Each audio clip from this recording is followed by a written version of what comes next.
इसके पहले हम लोग जो साम्या विधि साम्या है या साम्या न्यायालय या सिद्धांत जो भी है, इसको हम लोगों ने इंग्लैंड के पर्सपेक्टिव में देखा था, वहाँ पे इसका कैसे विकास या उद्भव हुआ वो देखे थे। अब यहाँ हम इंडियन लीगल सिस्टम में इसके क्या यूज है हम उसको देखेंगे। ठीक है। भारत में साम्या का उद्भव और विकास। भारतीय न्याय प्रशासन में साम्या की योजना ये कोई नवीन उपलब्धि नहीं है। ठीक है, इसका जो अगर हम हिस्ट्री देखते हैं तो काफ़ी पहले से है। इंग्लैंड में जिस तरीके से इसकी हिस्ट्री रही है, वैसे इंडिया में भी इसकी कुछ हिस्ट्री रही है। यह इंडिया में काफ़ी प्राचीन या पुरातन है। हमारी जो न्यायिक व्यवस्था थी इसमें हमें बहुत सारी चीज़ें जो है वो देखने को मिलती हैं। उसी तरीके से भारतीय सामाजिक एवं न्यायिक व्यवस्था में हमें इसके भी अंकुर मिलते हैं। किसके? साम्या विधि शास्त्र के। इसको हम कई अलग अलग पार्ट में डिवाइड करके यहाँ पे देखेंगे। पहला है कि हिंदी विधि में साम्या का उद्भव। भारत में जो साम्या का उद्भव हुआ है ना, वो हिंदू काल से ही है। मतलब प्रारंभ में जब हमारे यहाँ हिंदू काल था तब से ये प्रारंभ हुआ है। और शास्त्र, पत्रकार या पुरातन विधियों को समय परिस्थितियों के अनुकूल बनाने और उसमें विरोध उपस्थित होने पर सामयिक व्यवस्था प्रदान करते थे। और उस समय साम्य जो था वो युक्ति के रूप में प्रचलित था। क्लियर है ना? अगर आवाज में कोई दिक्कत होगी या नहीं समझ में आएगा तो एक बार हमको मैसेज कर दीजिएगा, या तो व्हाट्सएप पे या तो यहीं कमेंट बॉक्स में कहेंगे। ठीक। इस यहाँ पे बृहस्पति थे, उन्होंने कहा था कि केवल धर्मशास्त्रों पर ही आश्रित होकर निर्णय नहीं दिया जाना चाहिए, क्योंकि जो युक्तिहीन विचार होता है, युक्तिहीन विचार से धर्म की हानि होती है। तो हमेशा जो विचार होना चाहिए वो युक्तिपूर्ण होना चाहिए। नारद ने भी इस संदर्भ में कहा था कि किसी बात के संबंध में धर्मशास्त्रों में विरोध होने पर जो युक्ति युक्त हो वही ठीक है। कौटिल्य ने भी कहा है कि यदि धर्म का मूल पाठ न्याय की युक्ति के प्रतिकूल पाया जाता है तो धर्म का जो मूल पाठ है वो निष्फल हो जाएगा और युक्ति की प्रामाणिकता अभिभावी होगी। मतलब यहाँ पे दोनों लोगों ने इस चीज को बताया है कि जो मतलब साम्य है उसको हर एक तरीके से हमारे यहाँ रखना चाहिए। चाहे वो युक्तिहीन अगर विचार होगा तो भी धर्म की हानि होगी, और अगर धर्मशास्त्रों के विरुद्ध में कार्य किया जाता है तो भी धर्म की हानि होती है। यहाँ पे याज्ञवल्क्य ने भी कहा था कि जहाँ युक्ति तथा मूल पाठ में विरोध हो, स्वतः शास्त्रों में विरोध की अवस्था में युक्ति अथवा साम्य को ही अधिमान प्राप्त होता है। मतलब मूल पाठ और युक्ति में अगर विरोध होता है तो वहाँ पे युक्ति को ही यहाँ पे इन्होंने साम्य के संदर्भ में भी प्रकट किया है, और दोनों जो है वो अपने आप में अधिमानी होंगे और मूल पाठ अधिमानी नहीं होगा।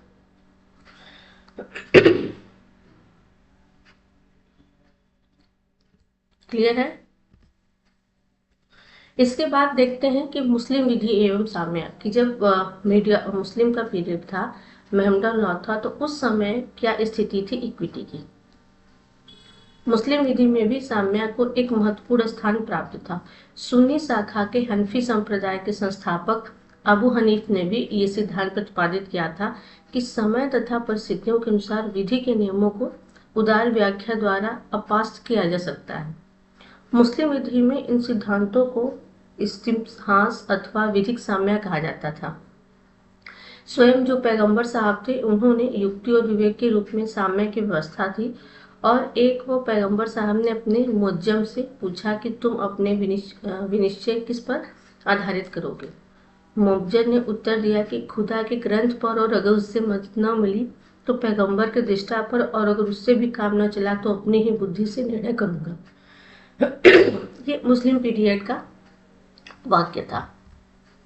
अब वहीं पे केस आया था उस समय 1916 का केस, इसमें हमीरा बीबी का।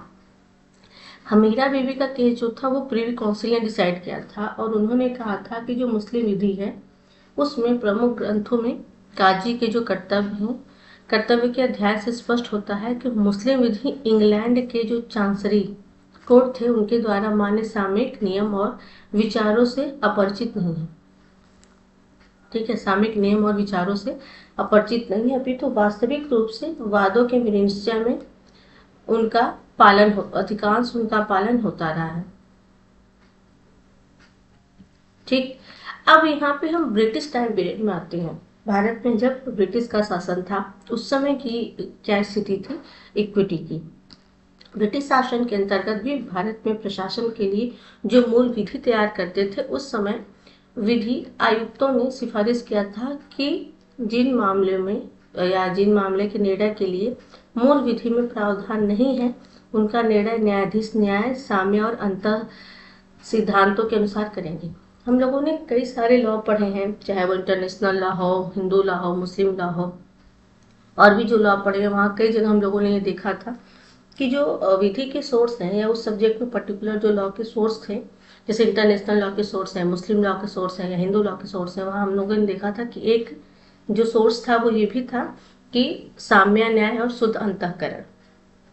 तो वो भी इक्विटी का प्रिंसिपल जो था, इसलिए वो उस टाइम से भी अप्लीकेबल था। ऐसा नहीं कि आज केवल इक्विटी का प्रिंसिपल आया है, ये बहुत पहले से था। और इस समय भी भले लॉ में कहा जाता है कि मोरालिटी नहीं होती है, बट फिर भी साम्य के सिद्धांत को कई बार अप्लीकेबल किया गया है हर एक मामलों में जजमेंट देने के लिए। और इंटरनेशनल लॉ तो काफ़ी हद तक इस पर डिपेंडेंट। ठीक है, क्लियर है सबको? कहीं कोई दिक्कत आएगी तो मैसेज कर दीजिएगा।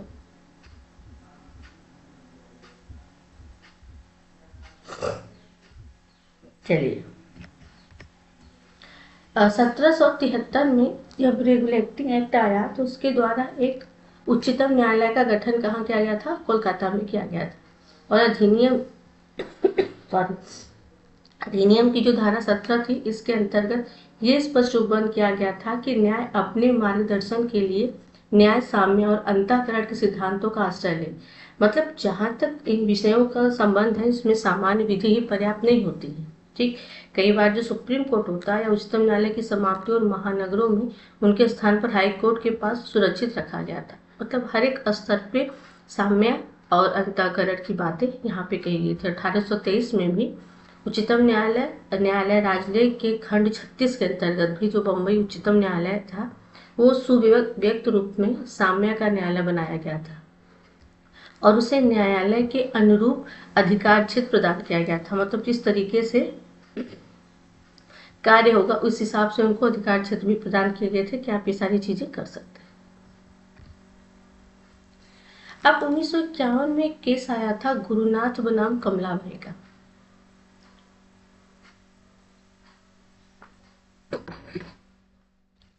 इसमें उच्चतम न्यायालय ने धारण किया कि अब यह सुस्थापित हो गया, मतलब एक तरीके से ये बल प्राप्त कर लिया है विधि कि हिंदू विधि के किसी नियम के अभाव में, जहां हमारे पास हिंदू लॉ का कोई ऐसा पुख्ता नियम नहीं होगा, वहां पे न्यायालय जो है वादों का विनिश्चय किस पे करेगा? साम्य, न्याय और शुद्ध अंतःकरण के सिद्धांतों के आधार पर कर सकेगा। देखिए, अभी मैंने वही चीज समझाया था ना कि जब कोई लॉ आता है, उस लॉ में, उस संबंध में अगर कोई पर्टिकुलर हमें ऐसे रूल रेगुलेशन नहीं मिलते हैं समस्याओं को सुलझाने के लिए, तो वहां पे साम्य या इक्विटी के प्रिंसिपल को अप्लीकेबल किया जाता है। भारत में साम्य के बहुत से ऐसे सिद्धांत थे और बाद में इस चीजों को अलग अलग तरीके से क्या किया गया? संहिताकरण, मतलब कोडिफाइड किया गया। जैसे संपत्ति अंतरण अधिनियम में बहुत से ऐसे प्रोविजन है जो इक्विटी प्रिंसिपल पे अप्लीकेबल है। इसके अलावा भारतीय न्यास अधिनियम जो है, अभी हम लोगों ने पढ़ा था ना, द इंडियन ट्रस्ट एक्ट, अभी ये वही चल रहा है। स्टार्टिंग का जो फर्स्ट यूनिट था एक्ट पे ही डिपेंडेंट था, तो ये हम लोगों ने इसी पेपर में ये चीजें पढ़ी थी, बहुत से इसके प्रोविजन। इसके अलावा जो स्पेसिफिक रिलीफ एक्ट है, स्पेसिफिक रिलीफ एक्ट भी हम लोगों ने पढ़ लिया है।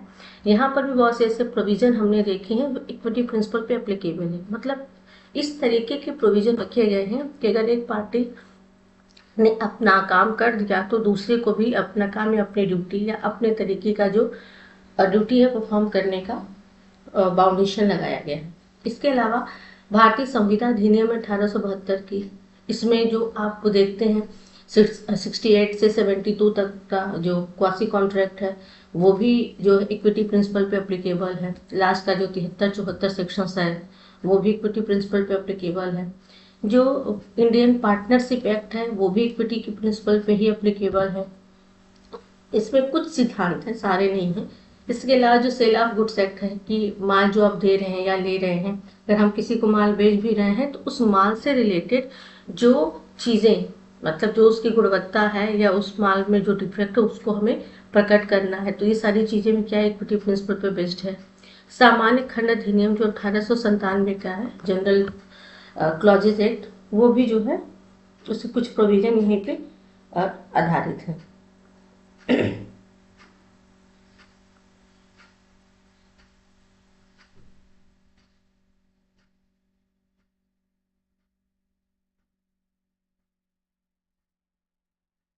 ठीक, चलिए अगला देखते हैं। इसमें एक केस है, इसमें ऑफिशियल ट्रस्टी वेस्ट बंगाल बनाम सचिंद्रा, ये AIR 1969 का है, सुप्रीम कोर्ट 923।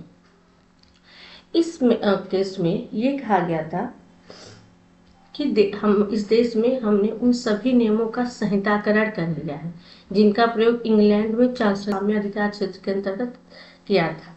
अब इसके पहले जब हम लोग पिछले क्लास में चीज़ों को देखे थे, चांसलरी कोर्ट ने किस तरीके से वहाँ पे डेवलपमेंट हुआ और कैसे वो किसी मामले में साम्य के अधिकार को या साम्य प्रिंसिपल को अप्लीकेबल करती है, वहाँ ज़्यादातर चीज़ें क्या है, अनरिटेन है, इसलिए मतलब कोडिफाइड नहीं है। और हमारे यहाँ काफ़ी सारी चीज़ें जो उसी पे बेस्ड है उसको कोडिफाइड कर दिया गया है, और हर एक एक्ट में आपको तमाम ऐसे प्रोविजंस मिलेंगे, पूरा तो नहीं लेकिन हाँ कुछ ऐसे प्रोविजंस मिलेंगे जो इक्विटी प्रिंसिपल को सपोर्ट करते हैं और उसी के आधार पे रखे गए हैं।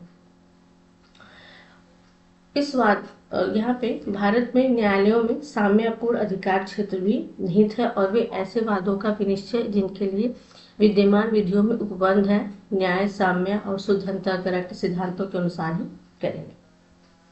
उपाध्याय जी क्लियर है ना? कोई दिक्कत होगी तो फिर बताइएगा।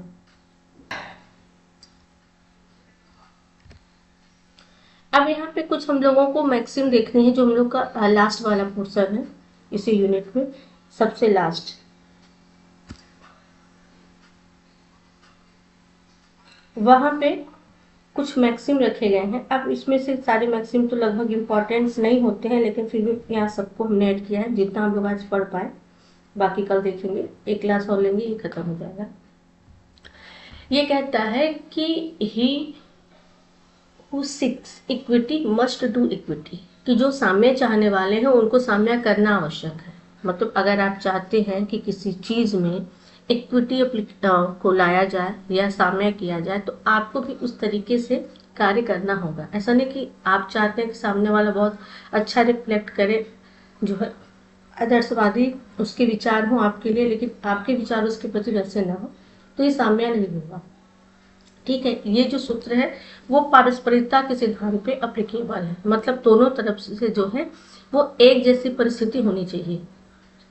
ठीक है, यह आधार सूत्र ये कहता है कि जो कुछ अपना है उसकी उचित रीति से मांग की जाए और जो कुछ दूसरे का है वह उसे देने के लिए तत्पर रहा जाए। मतलब दोनों तरफ से लेन देन बराबर होनी चाहिए, किसी तरीके की कोई जो है अन्यायपूर्ण बातचीत यहाँ पे नहीं होनी चाहिए। यहाँ पे बेंथम है, उन्होंने कहा था कि विधि का यह स्वस्थापित नियम है कि जो वस्तु जिसकी है वह उसे दे दी जाए, और इसका एकमात्र अभिप्राय यह है कि न्यायालय ऐसे मामले में न्याय को जिसमें साम्य की सहायता की अभ्यर्थना की जा रही हो, उसमें साम्य के न्यायालय एक अंतःकरण का न्यायालय है और सामयिक उपचार प्रदान करना भी उसके विवेक पर निर्भर करता है। ठीक, इसलिए कोई भी अगर उपचार प्रदान करने के पूर्व हम साम्य के न्यायालय की बात करते हैं तो वहां पे इस बात की जांच करेगा कि वाद में के दोनों पक्षकारों का व्यवहार साम्यपूर्ण है अथवा नहीं। मतलब अगर किसी एक पार्टी का जो व्यवहार है वो उचित नहीं है तो उसके साथ कोर्ट भी जो है वो बहुत सिंपैथी नहीं जताती। ठीक है, तो कहने का मतलब सिर्फ ये है कि कोर्ट भी पक्षकारों को देख करके ये समझ जाती है कि वास्तव में ये सही है या गलत है। इस आधार सूत्र के तहत साम्य की यह धारणा है कि साम्य न्यायालय से अनुतोष चाहने वाले व्यक्ति के लिए ये आवश्यक है कि वह स्वयं साम्य बरते और न्यायोचित कार्य करे। इस प्रकार साम्य का न्यायालय जो है वो वादी से यह अपेक्षा करता है कि वो जो कुछ भी प्राप्त करने के लिए न्यायालय से अभ्यर्थना करता है उसके लिए यह आवश्यक है कि वो क्या करे, प्रतिवादी को देने के लिए उत्तरदायी हो और उसे प्रदान करने के लिए तत्पर है। मतलब यहाँ दोनों तरफ से, वादी प्रतिवादी दोनों की जो धारणा है वो एक दूसरे के लिए विरोधी नहीं होनी चाहिए, ठीक होनी चाहिए। साम्य के न्यायालय के समय ये भी तर्क प्रस्तुत नहीं कर सकेगा कि सामयिक उपचार मैं चाहता हूं और वो मुझे प्रदान कर दिया जाए, लेकिन मैं दूसरे पक्षकार की अभ्यर्थना का पालन करने के लिए तैयार नहीं। अगर आप किसी दूसरे पक्षकार के द्वारा जो बातें कही गई अगर आप उसका पालन करने के लिए तैयार नहीं हैं, तो आपके लिए भी दूसरा पक्षकार जो है वो अपने दायित्व का निर्वहन नहीं करेगा। ठीक, सेम यही चीज यहाँ पे थोड़ा सा लैंग्वेज बदल के रखा गया, और कि सामयिक उपचार में भी ये चीज है कि अगर आपको सामयिक उपचार चाहिए तो आपको भी वैसा उपचार करना होगा, क्योंकि अगर आप दूसरे पक्ष से या उसके कर्तव्यों का पालन करने के लिए तैयार नहीं है तो वहां पे आपकी अभ्यर्थना का पालन पृथकवाद संस्कृत करके करा सकता है। ठीक, मतलब अगर एक व्यक्ति बात करेगा अपनी तरफ की परफॉर्मेंस के लिए तो दूसरा भी बात कर सकता है, तो उससे बात बढ़ेगा। इसीलिए साम्य के न्यायालय के तहत साम्य का जो सिद्धांत वो कहता है दोनों तरफ से व्यक्ति को इक्वली सपोर्टिव होना चाहिए। इसमें कुछ आधार सूत्र हैं जिसका प्रयोग किया जाता है। अंग्रेजी विधि में इस सिद्धांत का प्रयोग जो है वो निर्वाचन और बंधक में कहा गया है। अब हम लोगों ने पढ़ा था ना बंधक, जब ट्रांसफर ऑफ प्रॉपर्टी एक्ट पढ़ रहे थे, तो बंधक किस सेक्शन में है बताइए जरा।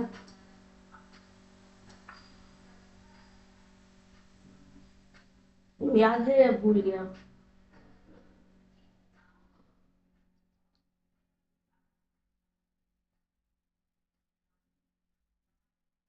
बंधक किसमें है? भूल गए सब।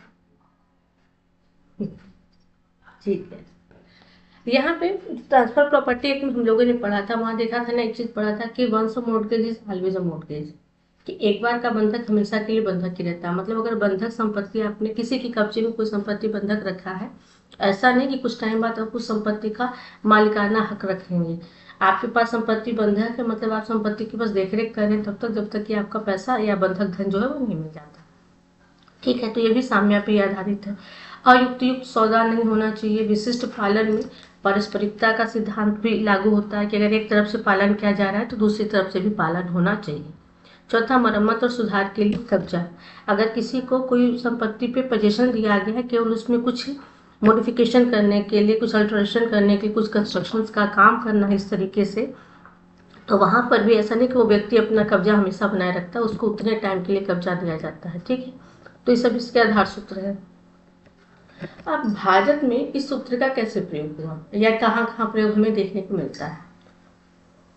जो भारतीय संविदा अधिनियम 1872 का, उसमें धारा 19A, 64, 65 वो कहता है कि किसी करार के तहत संपत्ति अनुचित प्रभाव द्वारा प्राप्त की जाती है तब यह करार उस पक्षकार के विकल्प पर जिसकी सम्मति इस प्रकार प्राप्त की गई एक शून्यकर्णी संविदा।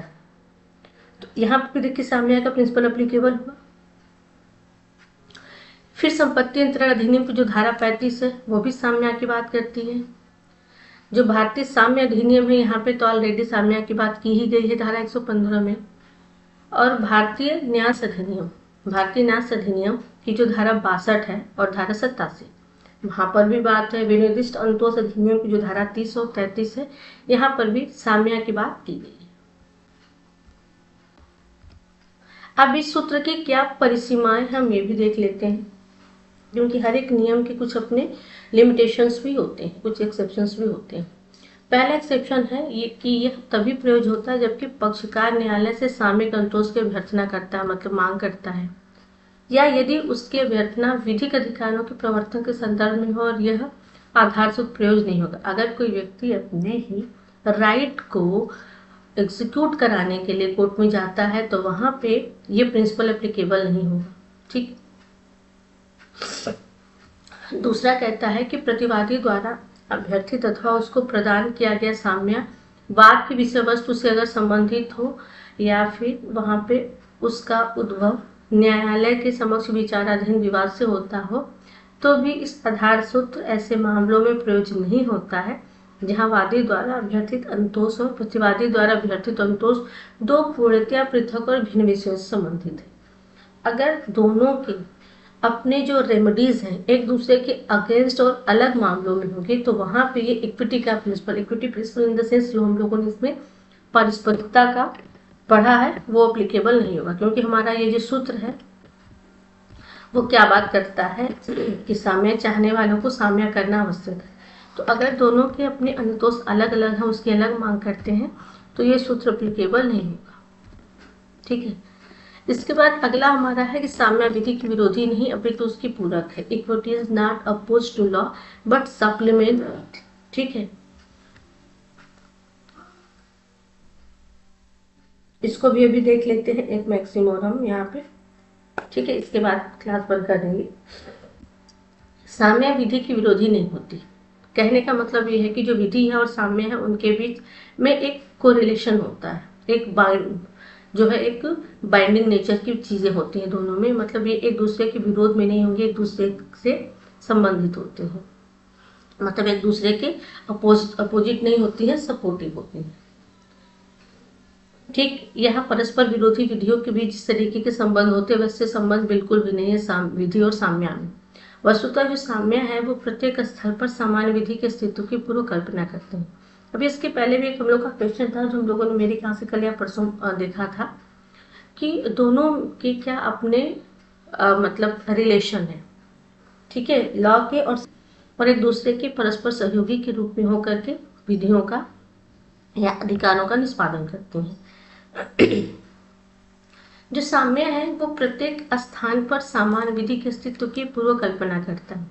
अगर किसी मामले में सामान्य विधि का कोई नियम आता है तो यह उसे स्वीकार करता है, किंतु उसमें यह और जोर देता है कि कुछ भी आवश्यक था, चाहे इस कारण से कि सामान्य विधि का नियम अपर्याप्त था अथवा इस कारण से कि इसने परेशानी उत्पन्न की। इस प्रकार यह स्पष्ट है कि वस्तुतः साम्य विधि के विरोध या विनाश के लिए नहीं होती हैं, बल्कि इसको पूर्ण बनाने के लिए जन्म लिया था।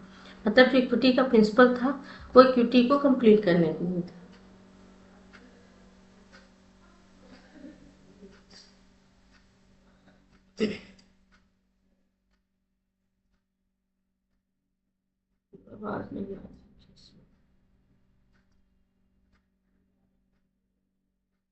ठीक, थोड़ा सा कट गया होगा, आगे देखते हैं।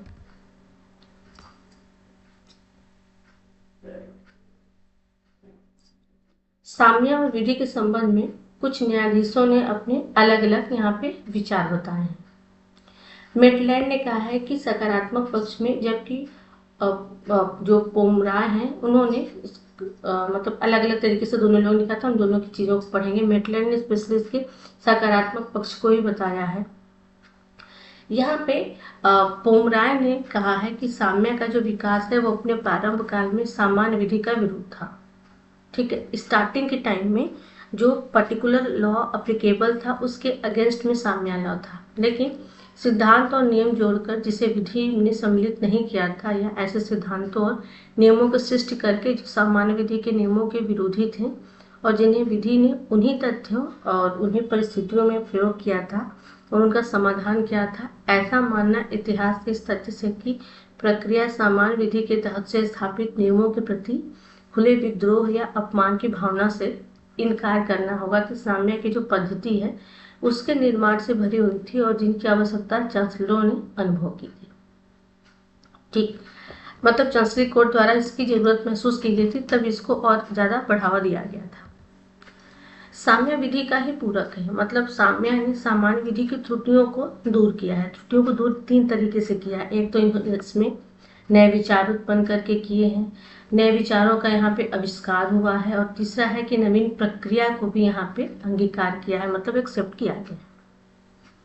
अब नए अधिकार में किस रूप से साम्य को एप्लीकेबल किया गया है। सर्वप्रथम साम्य ने यह अधिकारों को लागू किया जिनको लागू करने में सामान्य विधि के जो न्यायालय थे वो असफल रहे।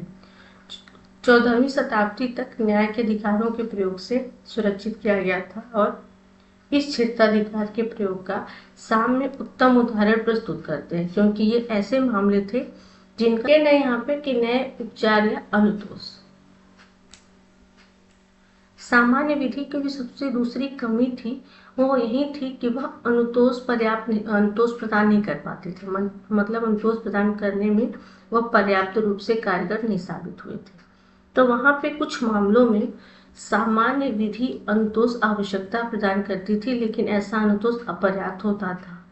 तो वहाँ पे साम्या के सामान्य अधिकारों को लागू करने के लिए सामान्य विधि के लिए अतिरिक्त उपचारों का विकास किया गया। अब अतिरिक्त विचार जो है वो साम्या है। जैसे संविदा भंग है। संविदा भंग के मामले में सामान्य विधि क्षतिपूर्ति का उपचार प्रदान करती है, जो हमेशा पर्याप्त नहीं होता, मतलब अधिकतर अपर्याप्त ही होता है। तो वहीं अगर संविदा का हम विनिर्दिष्ट अनुपालन करने का आदेश देते हैं, तो इस प्रकार का आदेश जारी करना या प्रापर की नियुक्ति करना आदेश के क्षेत्राधिकार से बाहर था, कि वो ऐसा नहीं कर सकता था। तो अब उसके बाद हमारे यहाँ इक्विटी का प्रिंसिपल अप्लीकेबल हुआ। और अब क्या है कि विनिर्दिष्ट अनुतोष अधिनियम के अंतर्गत या स्पेसिफिक रिलीफ के अंतर्गत क्या है, आपको परफॉर्मेंस करना पड़ता है अपने साइट का। इसमें तीसरी चीज है नवीन प्रक्रिया। सामान्य विधि न्यायालय की जो प्रक्रिया है वो सदोष थी। विशेषकर प्रतिवादी को साक्ष्य देने के लिए विवश न किया जाना या उसे साक्ष्य देने के लिए अनुमति भी न दिया जाना। और कोई अभियोग लगा है तो चाहे कितना ही बड़ा क्यों न हो, पक्षकारों का केवल सीमित परीक्षण होता था और उनका जो भी मामला था उसमें अगर रुचि रखते हैं तो उनके कारण मुकदमे के परीक्षण में फर्क पड़ सकता है। और इन सभी चीजों के लिए साम्य ने अपने न्यायालय में अनुमति प्रदान की थी। इन सब के आधार पर यह कहा जा सकता है कि जो साम्या ने सामान्य विधि की सहायता की है और साम्य सामान्य विधि की पूरक है, विरोधी नहीं है, जो कि हमारे मैक्सिम में स्टार्टिंग में था। ये एक दूसरे के विरोधी नहीं बल्कि पूरक है। ठीक है। अब साम्य द्वारा सामान्य विधि की पूर्ति की कैसे जाती है, यहाँ पे ये चीज सबको पता है कि जो साम्य है, साम्य का उद्भव ही सामान्य विधि की कमियों और कठोरताओं को दूर करने के लिए किया गया था। यहाँ पे एक स्नेल महोदय है, इन्होंने कहा था कि साम्या के 3 प्रकार से सामान्य विधि की पूर्ति की, मतलब उसकी कमियों को दूर किया। अब वो 3 जो विधि या रीति थी, उसमें पहला है कि ऐसे मामलों में यहाँ पर अनुतोष प्रदान किया जिसमें सामान्य विधि के अंतर्गत कोई उपचार उपलब्ध नहीं था। दूसरी चीज कहती है कि यहाँ ऐसे मामलों में पर्याप्त अनुतोष प्रदान किया गया जिसमें सामान्य विधि में ही अनुतोष नहीं था। तीसरी बात कहता है कि सामान्य विधि की कठोरता और दोषपूर्ण कार्यप्रणाली को सरल बनाकर साम्या ने तीनों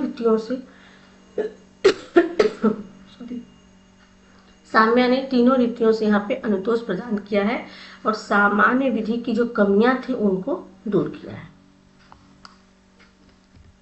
ठीक। अभी तीसरा हम लोग का है साम्य विधि का अनुसरण करते, इक्विटी फॉलो द लॉ। ये हम लोग अब देखेंगे। ठीक, एक क्लास बस और करेंगे, आपका ये कंप्लीट हो जाएगा। बाकी इसको फिर से देख लीजिएगा, जो आगे का छोटा होगा और नहीं समझ में आएगा तो बताइएगा, हम फिर से आपको इसको ब्रीफ कर देंगे और इसका PDF आज हम आपको व्हाट्सएप पे भेज देंगे।